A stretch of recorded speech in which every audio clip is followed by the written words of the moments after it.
Polling അവസാനത്തെ 20 മിനിറ്റിലാണ് 65.98 എന്നുള്ളതാണ് ഇപ്പോഴത്തെ പോളിംഗ് ശതമാനം. കഴിഞ്ഞ തവണ അത് 75% മുകളിലായിരുന്നു. പാലക്കാട് ഇത്തവണ പോളിംഗ് കുറയുമോ ഇല്ലയോ എന്നുള്ളത് നമ്മൾ ആകാംക്ഷാപൂർവ്വം കാത്തിരിക്കണം. 1,28,484 വോട്ടർമാർ അവരുടെ സമ്മതിദാനാവകാശം ഇതിനോടകം വിനിയോഗിച്ചു കഴിഞ്ഞു. എസ് രാഗിൻ ഇപ്പോൾ വടക്കുംതറയിൽ നിന്ന്. രാഗിൻ, അവിടെ എന്താണ്, ഇപ്പോഴും ക്യൂ ഉണ്ടോ അതോ പോളിംഗ് ഏറെക്കുറെ അവസാനിച്ചു കഴിഞ്ഞോ? 6 മണിയാകുന്നു. ഇപ്പോഴും പോളിംഗ് ബൂത്തിന് മുന്നിൽ ആളുകൾ നിൽക്കുന്നത് കാണാൻ കഴിയും. കഴിഞ്ഞ തവണ 1,48,000 വോട്ടുകളാണ് ആകെ ചെയ്തതെന്നാണ് മനസ്സിലാക്കുന്നത്. എന്തായാലും ഇപ്രാവശ്യം സ്വാഭാവികമായും കുറച്ച് കുറവ് പോളിംഗ് പെർസെൻറ്റേജ് ഉണ്ടാകുമെങ്കിലും നേരത്തെ കണ്ടതുപോലെ കാര്യമായ കുറവ് ഉണ്ടാകാൻ ഇടയില്ല എന്നതാണ് വ്യക്തമാകുന്നത്.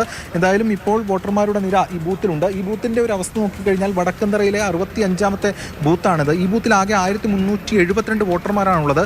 ഇപ്രാവശ്യം തന്നെ ഇപ്പോൾ 1,100 അടുക്കുന്നു. അതായത് വലിയ പോളിംഗ് ഒരു ബൂത്തിൽ തന്നെ നമുക്ക് കാണാൻ കഴിയുന്നുണ്ട്. അങ്ങനെ ഓരോ ബൂത്തുകളിലും ഇത് തന്നെയാണ് അവസ്ഥ. ഏറെ നേരമായി നിൽക്കാൻ തുടങ്ങിയിട്ട് എന്താണ്? ഒരു 2 മണിക്കൂറായി നിൽക്കാൻ തുടങ്ങിയിട്ടല്ലേ? 2 പ്രാവശ്യം വന്നു പോയതാണ്. പലരും ഇങ്ങനെയാണ് 2-3 തവണ വന്നു പോയവരുണ്ട്.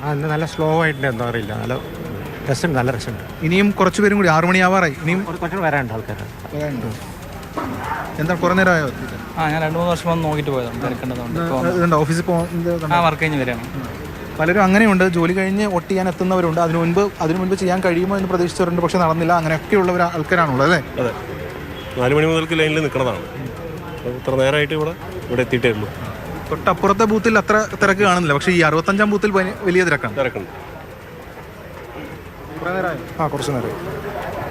ഇതാണ് ഇവിടുത്തെ അവസ്ഥ. ഇപ്പോഴും ഈ 6 മണിയാകുന്നു. അപ്പോൾ പോലും ഈ വടക്കന്തറയിലെ 65ാം നമ്പർ ബൂത്തിൽ നീണ്ട നിര കാണാൻ കഴിയുന്നുണ്ട്. നേരത്തെ സ്ത്രീകളുടെ കൗണ്ടറിൽ അല്ലെങ്കിൽ സ്ത്രീകളുടെ ക്യൂവിൽ നല്ല ക്യൂ ഉണ്ടായിരുന്നു. പക്ഷേ അത് ഇപ്പോൾ മാറിയിട്ടുണ്ട്. പക്ഷേ പുരുഷ വോട്ടർമാർ ഇപ്പോഴും ഈ ബൂത്തിൽ നിലയുറപ്പിച്ചിരിക്കുകയാണ്.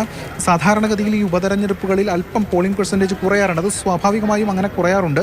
വലിയ തോതിൽ കുറയുമ്പോഴാണ് അത് അത്തരത്തിൽ തന്നെ പരിശോധിക്കപ്പെടാറ്. പക്ഷേ ഇവിടെ ആ ഒരു ക്രമത്തിനനുസരിച്ച് മാത്രമേ കുറയുകയുള്ളൂ എന്നാണ് മനസ്സിലാക്കുന്നത്. കാരണം മെച്ചപ്പെട്ട പോളിംഗ് തന്നെ ഈ ഘട്ടത്തിലേക്ക് വരുന്നു പലയിടങ്ങളിലും എന്നത് വ്യക്തമാകുന്നുണ്ട്. അത്രത്തോളം വാശിയേറിയതായിരുന്നു തെരഞ്ഞെടുപ്പ്. പ്രചാരണ രംഗത്ത് ഒട്ടനവധി വിഷയങ്ങളൊക്കെ വന്നു.